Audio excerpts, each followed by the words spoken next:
Hello, my beautiful friends. It is David Ault, and I want to welcome you to the gathering.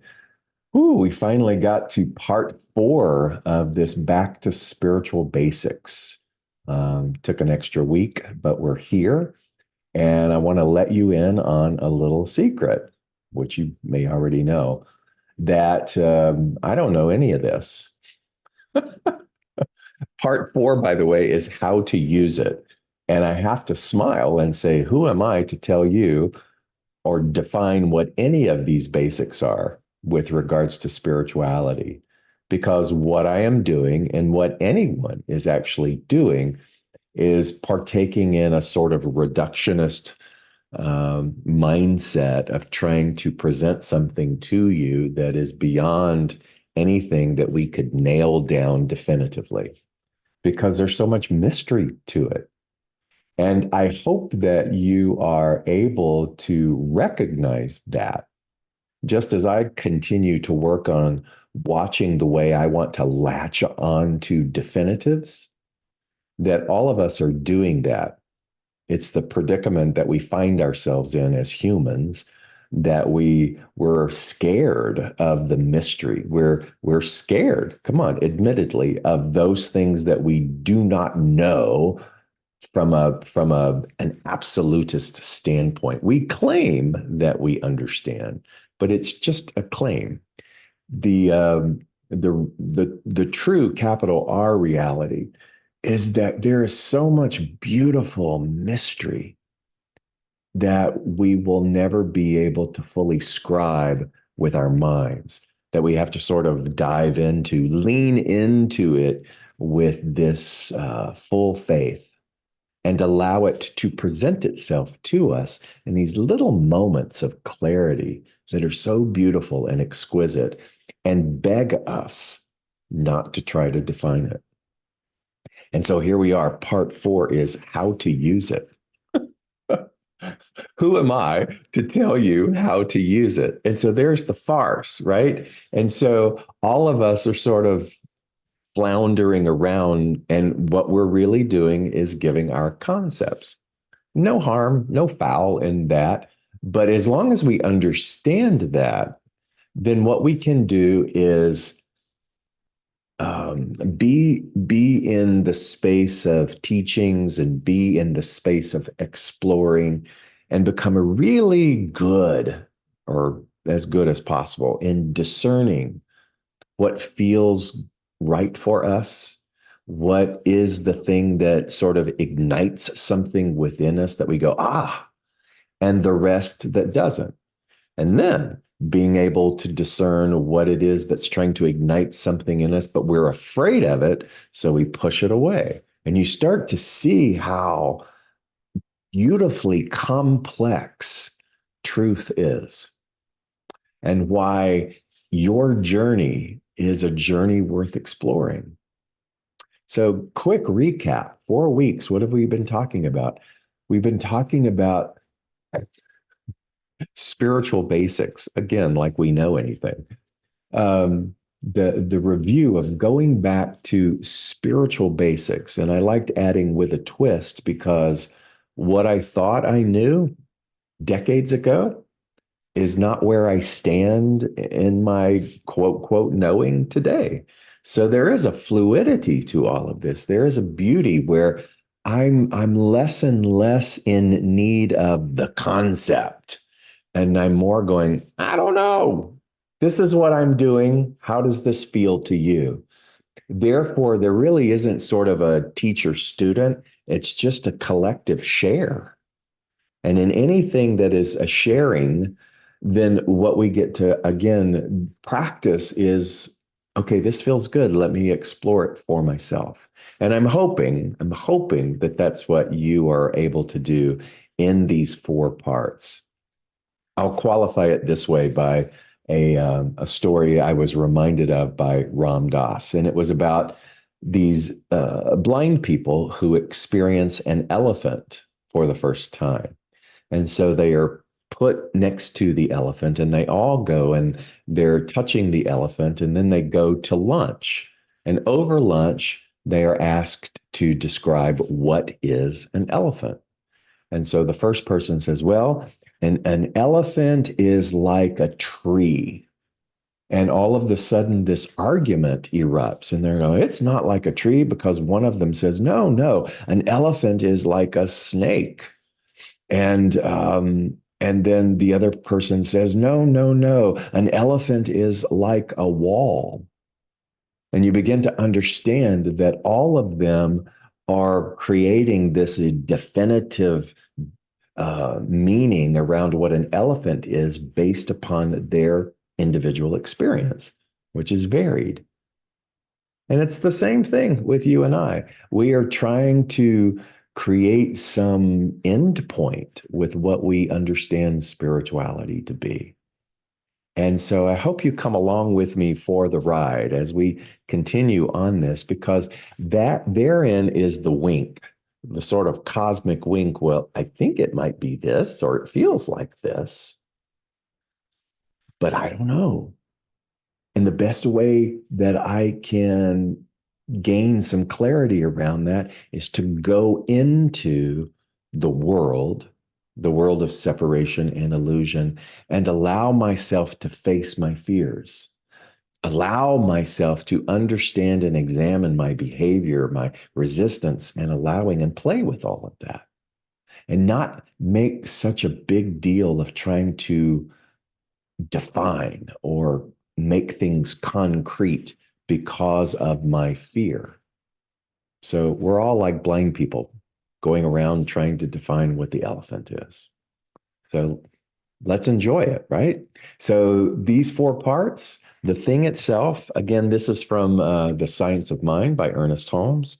In the beginning, the preamble, the thing itself, the indefinable nature of what we're trying to call God, its life force. I don't know. What do you think? The way that it works, the only way that we can truly say the way that it works is that it has to work through us by our demonstrations, by our experiences, by our consciousness and the expansion of our consciousness, um, by trying to recognize the seduction of separation.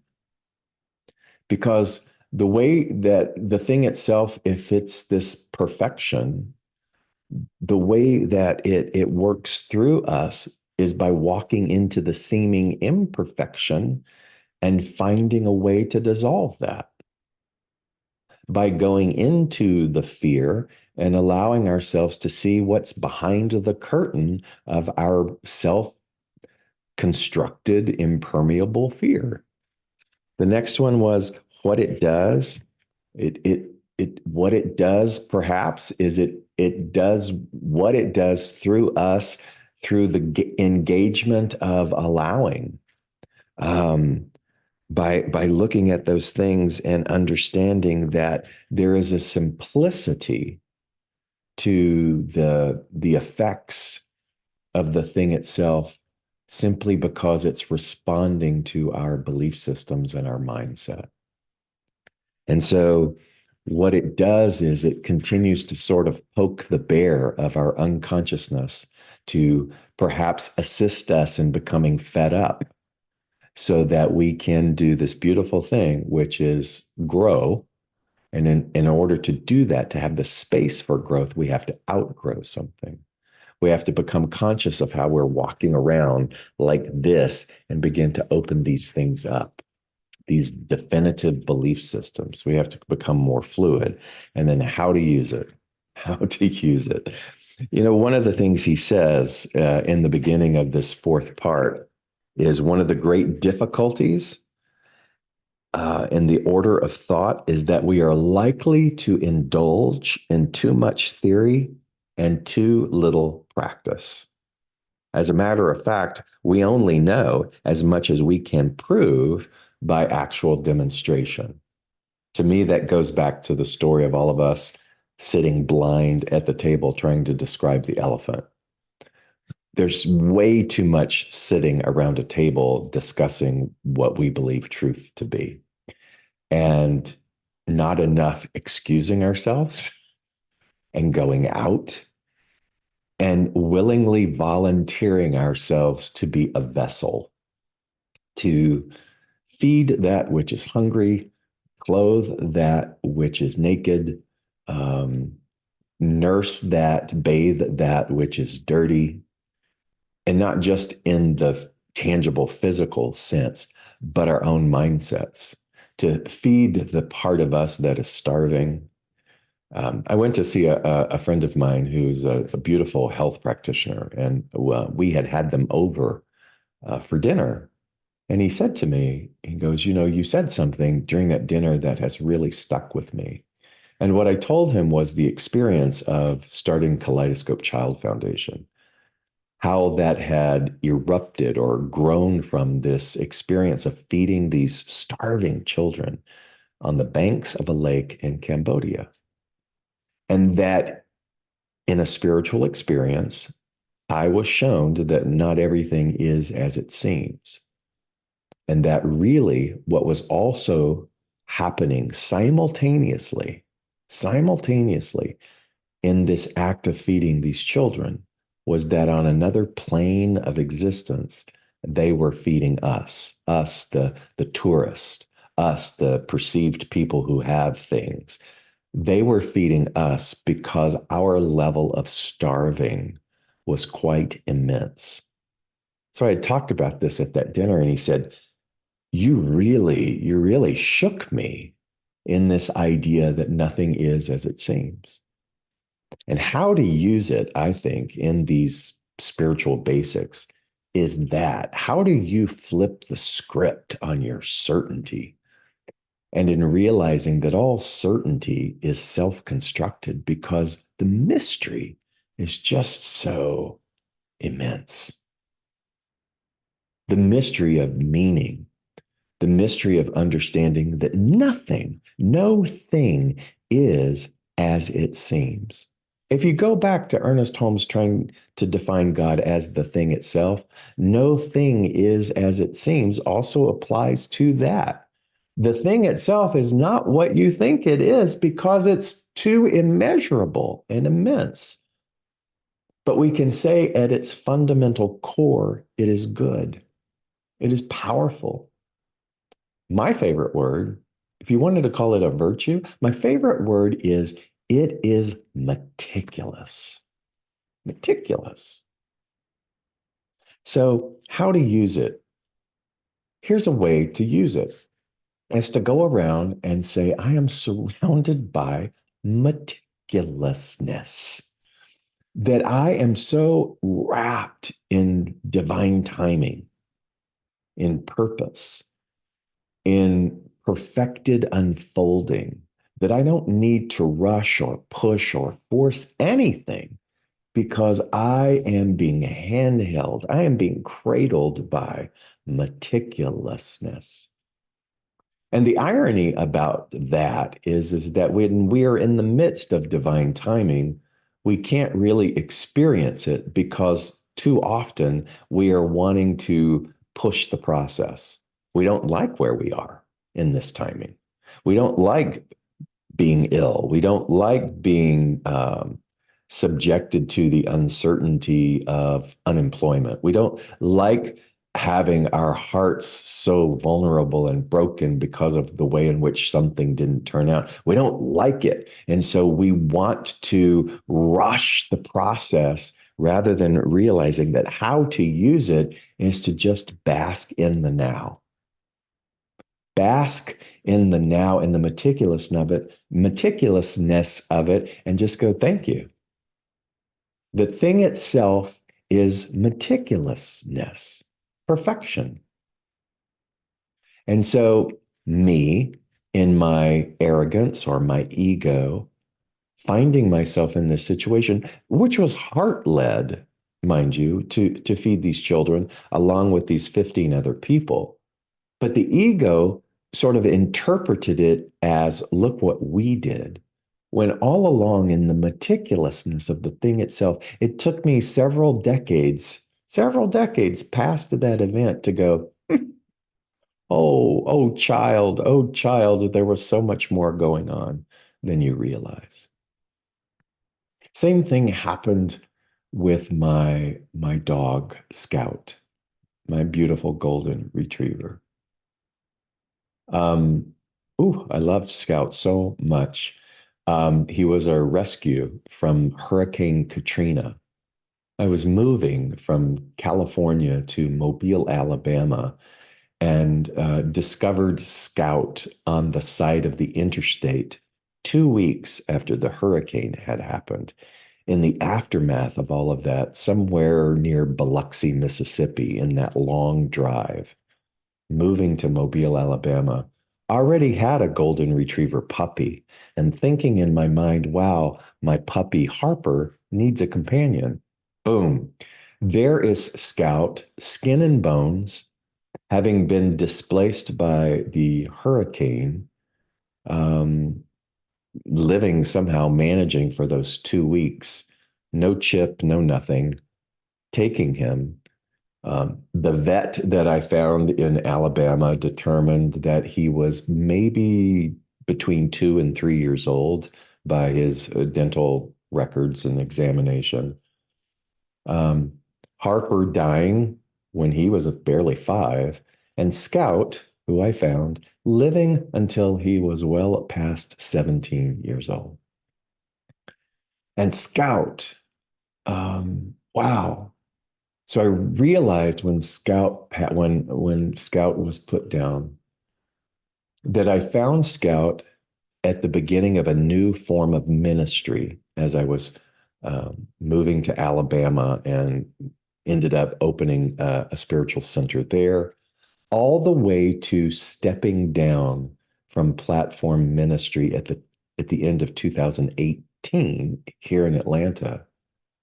And it was about just barely a couple of months after that. It was the Easter after that that it was time to put Scout down. And I remember he looked at me in those final weeks and he just said, "It's time." Because I was like, "Is it time? Is it time?" And he's like, "It's time." He goes, "I was your ministry dog. I was a stabilizing factor in your journey of this role as a minister." Because far too often in that role, one can get very twisted and very, very buried in over responsibilizing and ego and whatnot. He said, "I was your grounding force." Now, he didn't speak those words. It's a moment on my sun porch where I used to live, petting him and holding him and feeling so raw at the fact of losing him after having him for so long. And he just looked at me, and those words went, "I was your ministry dog. I came to support you. Nothing is as it seems." Meaning that here I am thinking that I am the caregiver of this dog, this golden retriever, when in point of fact, he was the master, he was the angel, he was the guardian. And we all have stories like that. I can't prove it or document to you that that is a reality, but that was my experience. And it was an insight, a moment into realizing that there is a meticulousness, there is something for you that walks, it's in companionship with you. And all that it asks is that you stop building these impenetrable walls around fear, that you stop giving so much credence to separation. In this part on how to use it, in fact, I loved this where Ernest Holmes is quoting Jesus in the book of John. And he's talking about how we are to be cautious of not sort of falling into the muck and the mire of thinking that the illusion is capital R reality. And he said that Jesus says, "And if I be lifted up, if I be lifted up," and Ernest Holmes puts in parentheses, "not dragged down, will draw all men unto me." Meaning, and if I be lifted up into the knowing, of the reality and the perfection of the thing itself, of God, that I am an emanation of that meticulousness. If I be lifted up into the remembrance of that, then I will draw all sentient beings unto me who are also attuned to wanting to be lifted up. The thing itself, the thing itself, the indefinable nature of source, of good, of power, it's here. The macrocosm of that is in the microcosm, waiting for you and I to allow it. Part 2, the way that it works, it can only work through you, as you, in your willingness to step forth and allow it to do that. Simple. What it does is it responds according to our use of it, our belief. It can't do anything more. It can't force us to sort of wake up.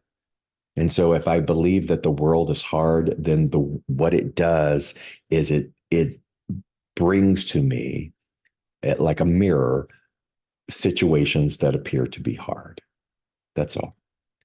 Doesn't mean that you or I are bad people.